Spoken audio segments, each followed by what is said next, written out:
Bem, vou aqui fazer mais um comentário em um dos comentários mais recentes aqui nos vídeos, tá? O Bruno Aquino comentou no vídeo a loucura e corrupção no crescimento das denominações no Brasil, tá? Então, Bruno, muito obrigado aí pelo seu comentário. Acho que vale a pena comentar o comentário do Bruno, né? Então, não fazem debate, o pessoal justifica que foi por revelação e abrem a denominação. É aquilo que eu falei naquele vídeo, realmente é importante compreender, né?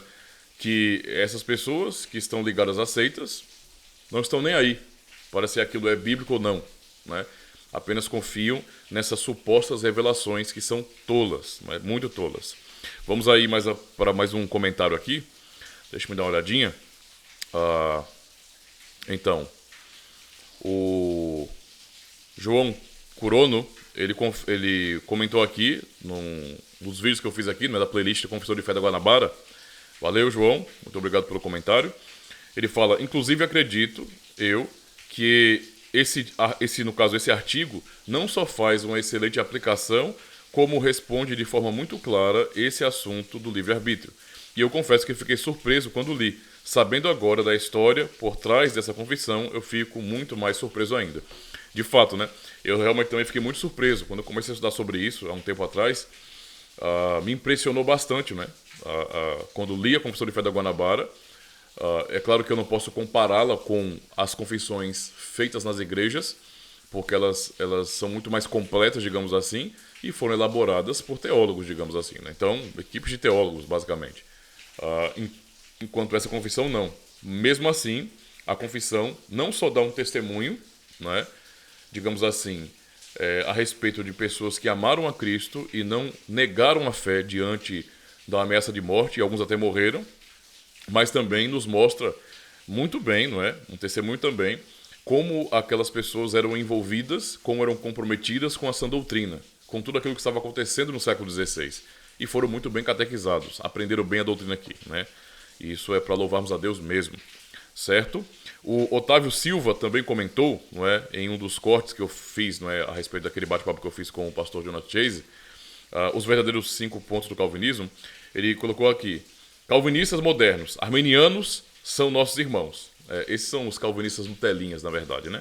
Nutelinhas. Arminianos, calvinismo é do diabo.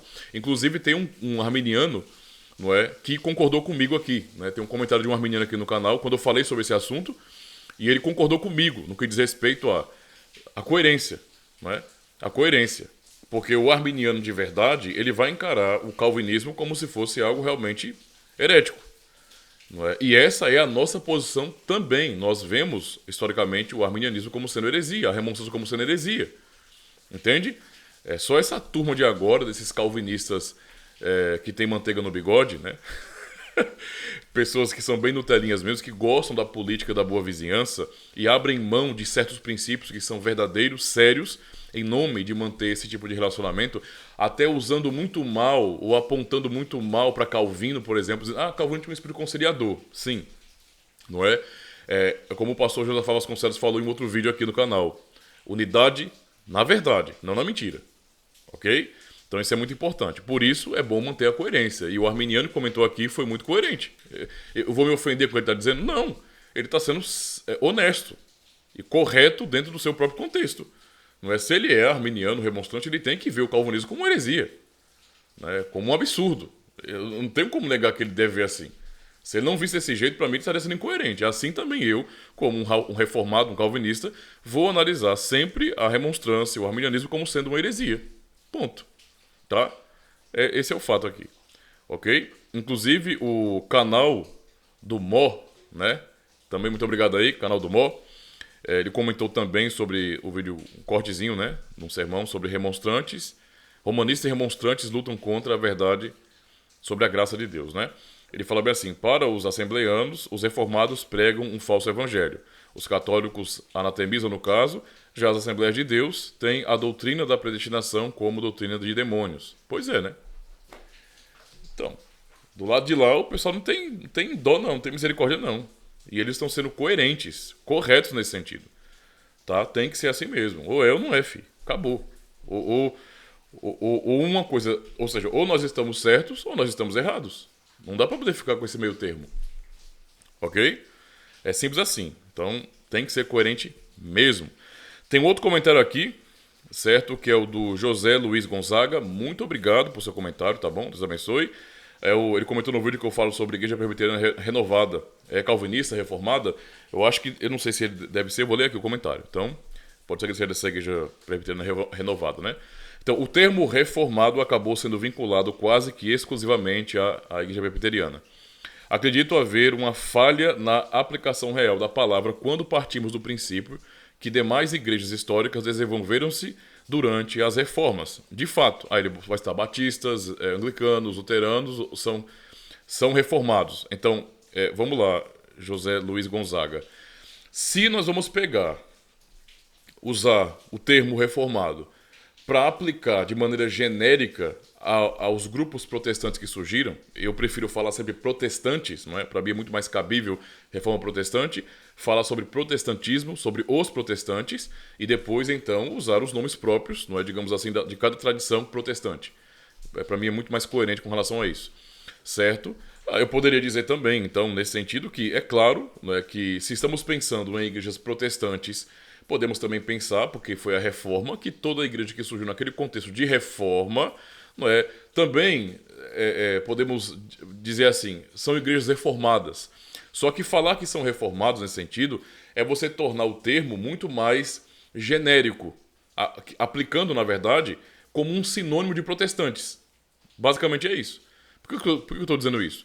Porque, claramente, não é, quando nós vamos estudar um pouco da história, eu vou ler mais um pouquinho, claro, aqui, não é, nós vamos compreender que existe sim uma tradição chamada reformada dentro do contexto das reformas, certo? Que é distinta, por exemplo, dos anglicanos, que é distinta, por exemplo, dos luteranos e assim por diante, tá? Então existe uma tradição reformada mesmo.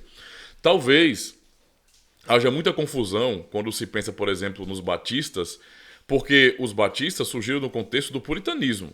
Então é lá pro lado da Inglaterra, tá? A tradição reformada que vem, por exemplo, de Genebra, contexto da Suíça, e tem como filha a reforma dos Países Baixos, não é? Essa tradição sempre se chamou de reformada. As igrejas sempre se chamaram de reformadas. E elas são distintas, não é?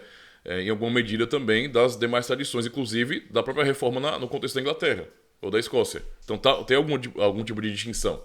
Tanto é assim que os presbiterianos eles são reconhecidos por nós, da tradição mais antiga, como reformados, porque podemos olhar para a sua confessionalidade e notar, não é, que eles continuam sim na essência da reforma protestante ou na essência da fé ou da tradição reformada específica. Então realmente existe uma distinção. É claro, no sentido geral, como você aplicou aqui, está ótimo, não tem problema nenhum, certo? Mas é bom compreender que há diferenças. Não somos a mesma coisa, entendeu? É isso que eu estou dizendo. Então, são reformadas? Todas aqui são, concordo, se a maneira como você está falando isso é pensando no sentido geral como protestantes. Mas não que são todos da tradição reformada, porque há uma tradição reformada na reforma, tá? Isso para nós é muito claro. Talvez porque as pessoas daqui do Brasil não conheçam tanto a tradição continental reformada, conheçam muito mais a tradição que vem dos presbiterianos ou dos puritanos, tá? Mas vamos lá, ele cita batistas, anglicanos, luteranos são reformados, mesmo com posicionamentos divergentes desde sistema de governo até pontos dogmáticos da IPB. No caso da Igreja Presbiteriana Reformada do Brasil, no caso, né, a única diferença é crerem na contemporaneidade dos dons, no caso sobre os dons sobrenaturais, né? Curas, ou por exemplo, né? Então, talvez é um exagero na questão das línguas. No entanto, os pontos mais críticos são iguais às das demais igrejas, tirando as polêmicas que nem elas se alinham. No caso, o calvinismo, arminianismo, então, né? Arminianista, etc., pré ou pós, preterista, futurista, etc., sobrasarianismo, toda essa questão aí dos debates e tudo mais referente às tradições, tá? Só para ajudar, todo calvinista é um reformado em tese. Porém, nem todo reformado é calvinista.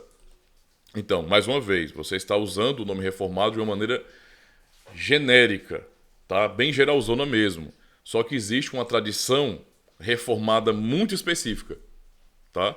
Muito específica. e que inclusive essa tradição é acusada de calvinista, tá? Então, nós não nos importamos mais com isso hoje. Para nós não pesa. Isso meio que ficou comum na história. Mas o nome que nós temos na história é de igrejas reformadas mesmo, com esse nome. Nós somos reformados nesse sentido. E a questão de calvinistas é mais uma questão pejorativa, né? É uma acusação contra. Mas agora não nos ofendemos mais com isso, né? É uma bobagem, certo? Então é normal falarmos calvinista nesse sentido. Então, continuando aqui. Sobre a Igreja Presbiteriana Reformada do Brasil, é uma igreja com um sistema de governo igual à IPB. Tradição, só que tradição arminiana, apesar de nem todos os membros serem continuistas, né? Não é reformada no sentido mais específico da palavra, original da reforma. Para a base histórica, segue o link. Ok, então eu entendi muito bem o que o irmão diz aí, tranquilo, certo? Só ressaltando isso, tá? É bom que quem está aqui na internet pare de ficar focando na igreja presbiteriana, tá? Eu acho que é bom que vocês comecem a estudar um pouquinho mais. Vão lá para Calvino, certo? Estudem Calvino, a igreja de Genebra, as igrejas nos Países Baixos, a tradição continental reformada, e depois vocês chegam até as ilhas e vão lembrar aí da Escócia, da Inglaterra, o contexto do presbiterianismo. Porque eu sei que muitas vezes as pessoas, quando pensam em igreja reformada, elas pensam em igrejas presbiterianas. E tem que deixar uma coisa bastante clara. Tem diferença, né? Reformados continentais não são exatamente iguais aos reformados que vieram um século depois, que são os presbiterianos. Então, tem algumas diferenças que são importantes, tá? Que não anulam a outra tradição, entre aspas, né? Como se não fosse reformada, mas são diferenças que vale a pena pontuar, tá bom? Então é só para o pessoal se interessar um pouco mais para estudar, né, a tradição reformada um pouco anterior, beleza?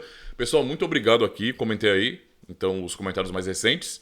Agradeço pelo apoio de vocês, peço a ajuda de vocês, continuem a recomendar o canal, tá bom? A compartilhar com todo mundo que vocês conhecem, convidem as pessoas, não é, os irmãos que vocês conhecem para acompanhar as playlists do canal, porque aqui você vai encontrar um verdadeiro curso de teologia a partir das confissões no 0800. Então, aproveita. É esforço para dar conteúdo de qualidade para vocês. Beleza? Então, você tem um curso completo no caso do Sidney Heidelberg aqui. Um curso completo, não é? Tá quase acabando, na verdade, na confissão belga.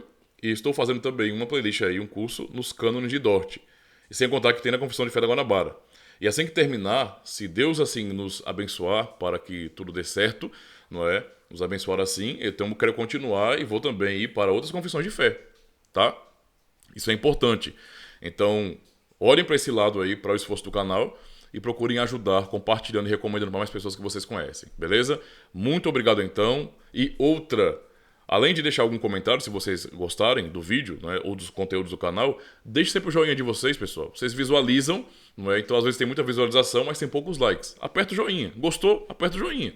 É a maneira que vocês vão me ajudar aqui. Tá bom? Então valeu, muito obrigado e até o próximo vídeo.